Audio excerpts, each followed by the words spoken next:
Hello friends, मैं ज़की इरफान आप सभी का स्वागत करता हूं आपके अपने यूट्यूब चैनल टेक्निकल क्लासेस में। आज की इस वीडियो के माध्यम से मैं आपको मैकेनिक्स की परिभाषा, statics mechanics, dynamics mechanics and importance of mechanics पढ़ाऊंगा। स्टार्ट करता हूं मैकेनिक्स से। हेडिंग दे दीजिएगा mechanics. Mechanics is a branch of science in which we can study of force and its effect on physical bodies। तो क्या है कि mechanics एक विज्ञान की ऐसी शाखा है जिसके अंतर्गत किसी भी फिज़िकल बॉडी पर लगे फोर्स और उसके प्रभाव का अध्ययन करते हैं।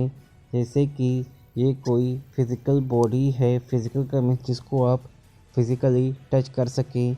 इस पर यदि कोई फोर्स लग रहा है, फोर्स लगने से इसमें क्या प्रभाव उत्पन्न होंगे, उसका अध्ययन मैकेनिक्स के अंतर्गत करते हैं। तो ऐसी ब्रांच को हम क्या मैकेनिक्स कहते हैं। It is also known as force science. Mechanics को फोर्स साइंस के नाम से भी जानते हैं। मैकेनिक्स को फोर्स साइंस के नाम से भी जानते हैं। फर्स्ट क्या है कि मैकेनिक्स जो है वो एक साइंस की क्या है, ब्रांच है। और इसके अंतर्गत हम जो अध्ययन करेंगे, किसका अध्ययन करेंगे, फोर्स और उसके इफ़ेक्ट का, जो किसी भी फिज़िकल बॉडी पे लग रहे हैं।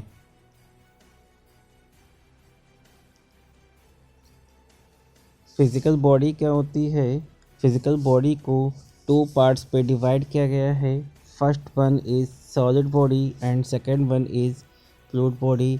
हमारी जो फिज़िकल बॉडी है वो 2 प्रकार की होती हैं, solid body and fluid body. Solid को 2 पार्ट्स में फर्दर डिवाइड किया गया है। First one is rigid body and दूसरी क्या है, डिफॉर्मेबल बॉडी। तो रिजिड बॉडी को हिंदी में बोलते हैं दृढ़ पिंड,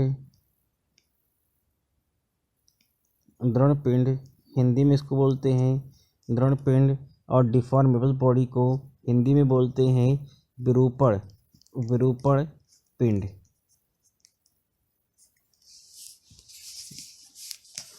रिजिड बॉडी क्या होती है। रिजिड बॉडी एक ऐसी पिंड होता है जिसमें फोर्स लगाने पर उसकी शेप एंड साइज में, मीन्स उसकी आकार और आकृति में किसी भी प्रकार का परिवर्तन नहीं होता है। जैसे कि ये क्या है, एक पिंड मैंने कंसिडर किया और इस पर एक फोर्स लगाता हूँ। फोर्स लगाने से इसकी शेप और साइज़ में किसी भी प्रकार का परिवर्तन नहीं होगा।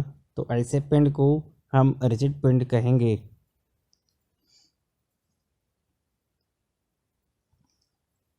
तो ऐसे पिंड को हम रिजिड पिंड कहेंगे। सेकंड है हमारा डिफॉर्मेबल बॉडी। तो डिफॉर्मेबल बॉडी क्या होती है।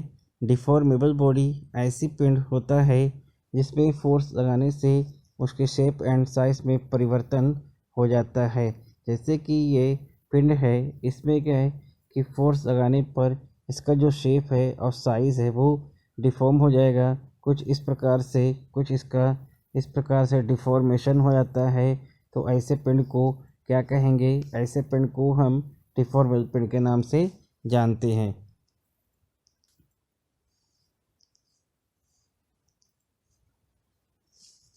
ब्रांचेस ऑफ मैकेनिक्स की जो ब्रांचेस हैं, जैसे कि मैकेनिक्स कहें या अप्लाइड मैकेनिक्स कहें, तो मैकेनिक्स की जो ब्रांचेस हैं वो 2 ब्रांचेस हैं, मॉस है और जिसका नाम सोम है। दूसरी ब्रांच इसकी एफएम है, फ्लूइड मैकेनिक्स है। मॉस का पूरा नाम है मैकेनिक्स ऑफ सॉलिड एंड सोम का नाम है स्ट्रेंथ ऑफ मटेरियल। दोनों में कोई परिवर्तन नहीं है, सेम है। मॉस का ये या सोम का ये, एफएम का नाम होता है फ्लूइड मैकेनिक्स। फ्लूइड मैकेनिक्स को फर्दर 2 कैटेगरीज में डिवाइड किया गया है, pneumatics, gas mechanics and second one is hydro mechanics. Okay, pneumatics and gas hydro mechanics को फर्दर 2 कैटेगरीज में डिवाइड किया गया है।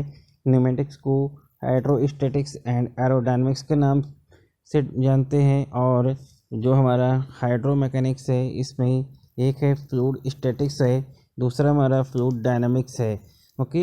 एंड फ्लूइड डायनामिक्स को फर्दर टू कैटेगरीज में डिवाइड किया गया है, fluid kinetics and fluid kinematics.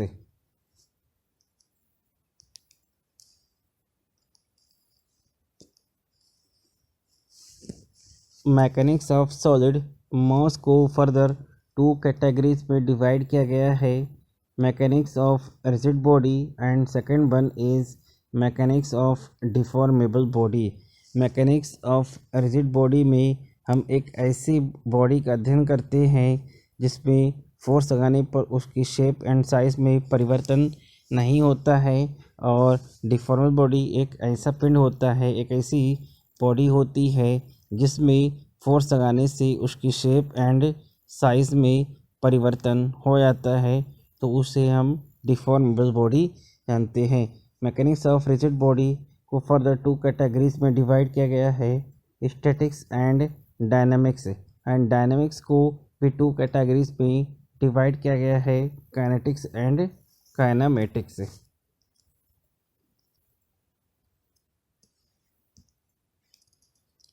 Statics mechanics क्या होती है? The statics mechanics is that branch of mechanics in which we can study of forces and their effects while acting upon the bodies at rest। जब कोई पिंड हमारा ब्राह्म अवस्था में होता है तब उस पर लगे फोर्स और उसके प्रभाव का जो अध्ययन है वो स्टैटिक्स मैकेनिक्स के अंतर्गत करते हैं। यदि कोई पिंड हमारा ब्रह्मावस्था में है, यदि कोई हमारा पिंड ब्रह्मावस्था में है तो उस समय उस पिंड पर लगे फोर्स और उसके प्रभाव का अध्ययन किसमें? स्टैटिक्स मैकेनिक्स में करते हैं। एग्जाम्पल लिखिएगा, जैसे कि एग्जाम्पल है हमारा the study of forces in the member of the truss. जो हमारा अध्ययन है किसका? फोर्सेस का, जो किसी भी ट्रस के मेंबर में कार्य कर रहे हैं, लग रहे हैं। ठीक है, तो ऐसे फोर्सेस का अध्ययन हम स्टैटिक्स मैकेनिक्स के अंतर्गत करते हैं। जैसे कि गिवन डायग्राम में जो ये डायग्राम आप देख रहे हैं, ये किसका डायग्राम है? ये ट्रस का डायग्राम है। ट्रस क्या होता है? तो पहले ट्रस को बता देते हैं कि ट्रस होता क्या है। ट्रस क्या है? Truss is a combination of members and joints. Truss क्या है? कॉम्बिनेशन है मेंबर्स का एंड जॉइंट्स का। मेंबर का मीन्स एम एंड जॉइंट का मीन्स जे। ओके, ट्रस क्या है? जॉइंट्स एंड मेंबर्स का कॉम्बिनेशंस है। इसमें यहाँ पर ये हमारे मेंबर होते हैं, ये क्या होते हैं? ये हमारे मेंबर होते हैं और ये जॉइंट्स होते हैं। ये क्या होते हैं? आपके जॉइंट्स होते हैं। तो यदि आप देखें तो यहाँ पर नंबर ऑफ मेंबर्स कितने हैं? 3 हैं, एंड नंबर ऑफ जॉइंट्स भी 3 है। तो जो हमारा मेंबर्स एंड जॉइंट्स का कॉम्बिनेशंस होता है उस फॉर्म को ट्रस के नाम से जानते हैं।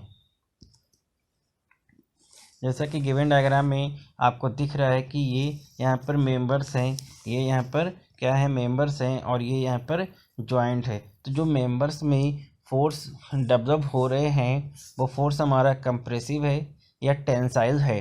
कंप्रेसिव का मीन्स होता है कंप्रेस करना, एंड टेंसाइल का मीन्स होता है इन टेंशन। ओके, अब मुझे नहीं पता कि किस मेंबर में कौन सा फोर्स है, तो इस फोर्स को फाइंड करेंगे। किस पे जो अध्ययन करेंगे वो स्टैटिक्स मैकेनिक्स के अंतर्गत करते हैं। सेकंड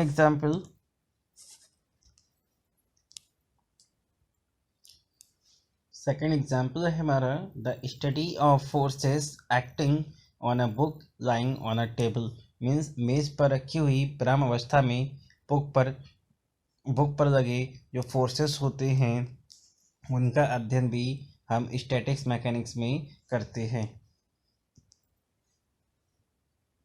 ये जो गिवन डायग्राम है, ये डायग्राम भी किसका है? ये स्टैटिक्स मैकेनिक्स के अंदर इसमें भी अध्ययन करेंगे। ये क्या है? Combinations of members and joints का है, इसको हम ट्रस के नाम से जानते हैं। ये आप क्या कहेंगे कि ये ट्रस है, और इसमें जो फोर्स लग रहे हैं उस प्रकार के फोर्स का अध्ययन और इसके प्रभाव का अध्ययन स्टैटिक्स मैकेनिक्स के अंतर्गत करते हैं। सेकेंड हेडिंग है डायनामिक्स मैकेनिक्स।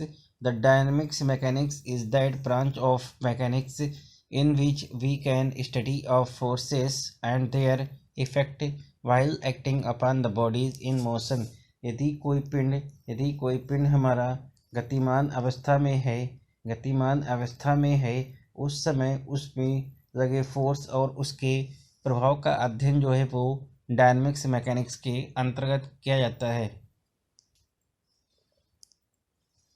एग्जाम्पल्स हैं वर्किंग ऑफ एन एरोप्लेन। जो एरोप्लेन की वर्किंग होती है वो किसका एग्जाम्पल है? डायनेमिक्स मैकेनिक्स का है। क्योंकि डायनेमिक्स मैकेनिक्स में हम एक ऐसे पिंड का अध्ययन करते हैं जो गतिमान अवस्था में होता है, उस समय उस पर लगे फोर्स और उसके प्रभाव का। जैसे कि ये एरोप्लेन क्या गतिमान अवस्था में है, तो जो इसके मोशन की गति की डायरेक्शन में फोर्स लगेगा उसको क्या कहेंगे कि वो थ्रस्ट फोर्स है। एंड जस्ट अपोजिट डायरेक्शन में जो फोर्स लगेगा उसको क्या कहेंगे? Drag force. और जहाज का जो वेट होता है जो कि डाउनवर्ड एक्ट करता है, वो क्या होता है? हमारा डाउनवर्ड डायरेक्शन में वेट फोर्स लग रहा है एंड इसके जस्ट अपोजिट डायरेक्शन में लिफ्ट फोर्स है।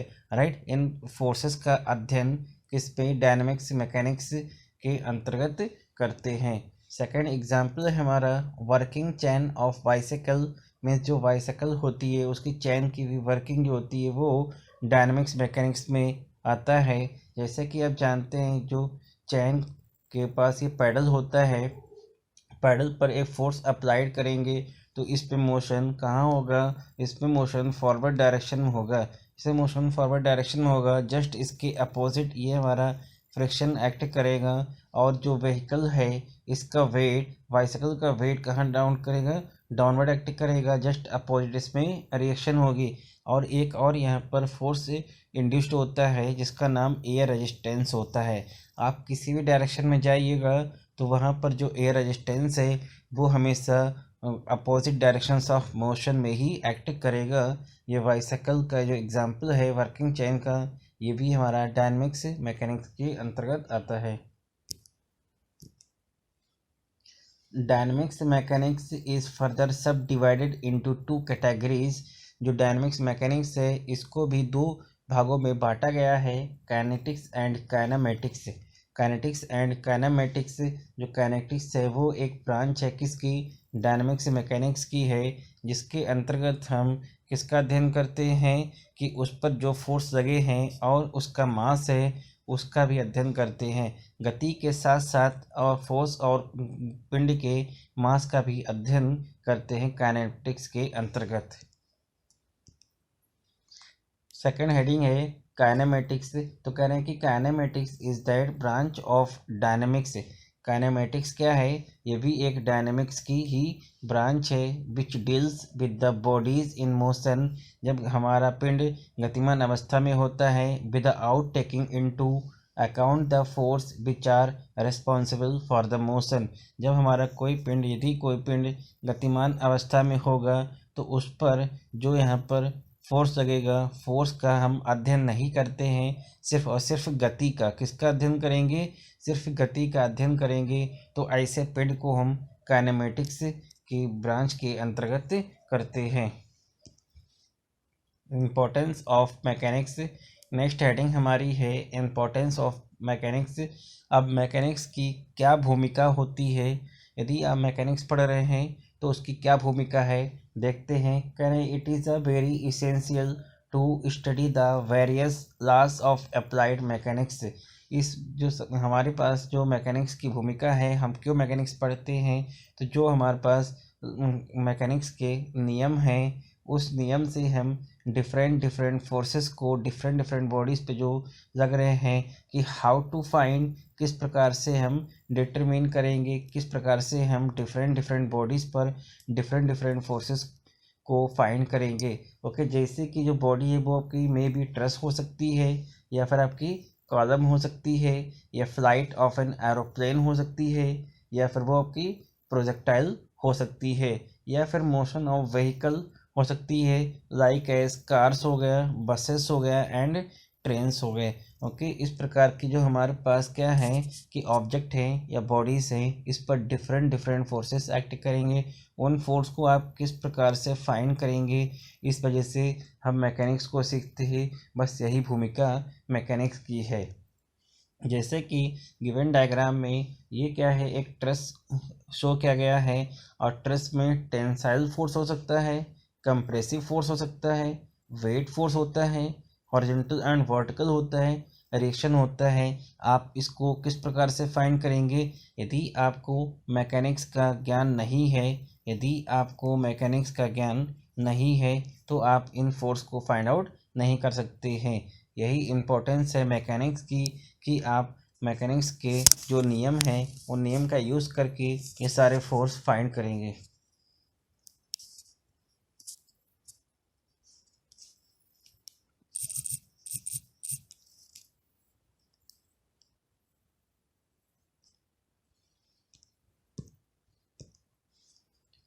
सेकंड है प्रोजेक्टाइल्स। आप जानते हैं कि यदि आप किसी भी पत्थर को या किसी भी कंकड़ को फेंकते हैं तो उसका जो गति होती है कुछ इस प्रकार से होती है।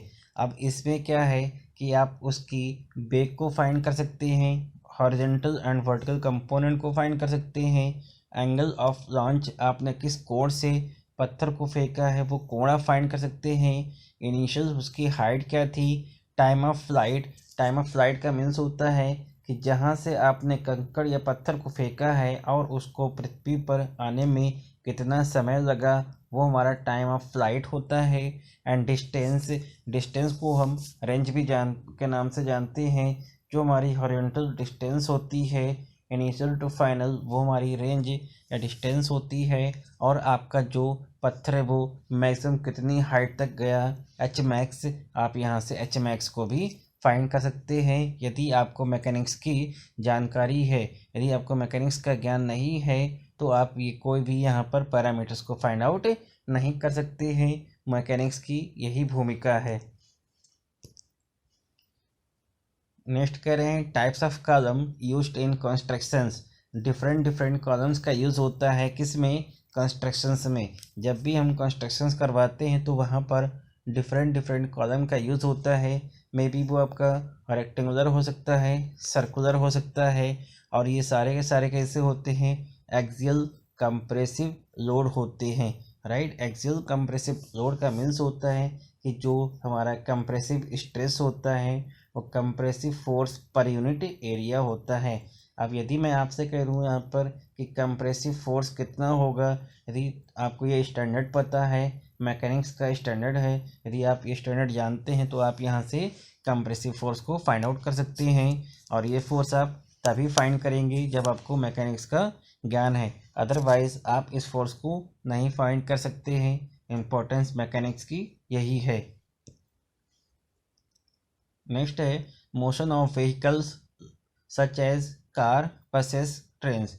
कोई व्हीकल है उसका जो मोशन होता है तो जो ड्राइवर की डायरेक्शन मीन्स यहाँ पर ड्राइविंग फोर्स जो हमारा कनेक्ट करेगा कि जो हमारी ड्राइविंग डायरेक्शन होती है मीन्स यहाँ पर जो डायरेक्शन ऑफ मोशन होती है, डायरेक्शन ऑफ मोशन में एक फोर्स एक्ट करता है जिसका नाम होता है thrust force.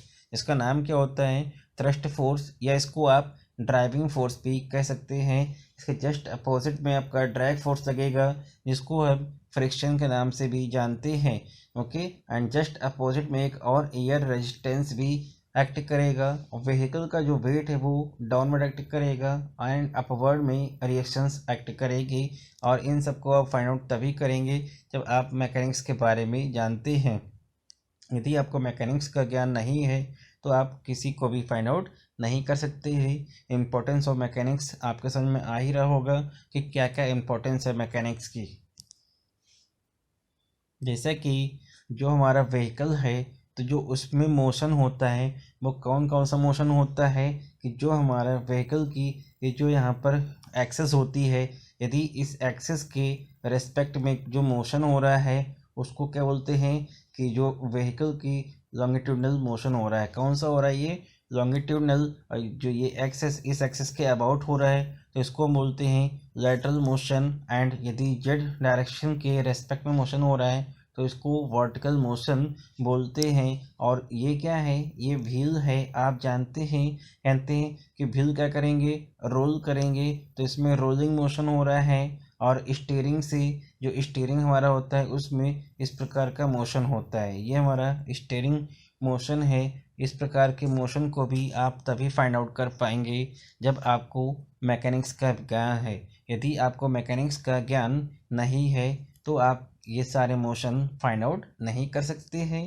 Importance of mechanics में भी आपके समझ में आ रहा होगा कि क्या इम्पोर्टेंस है मैकेनिक्स की। यदि आपको मैकेनिक्स की जानकारी है तभी आप किसी भी पिंड पर लगे फोर्स और उसके पैरामीटर्स को फाइंड आउट कर सकते हैं।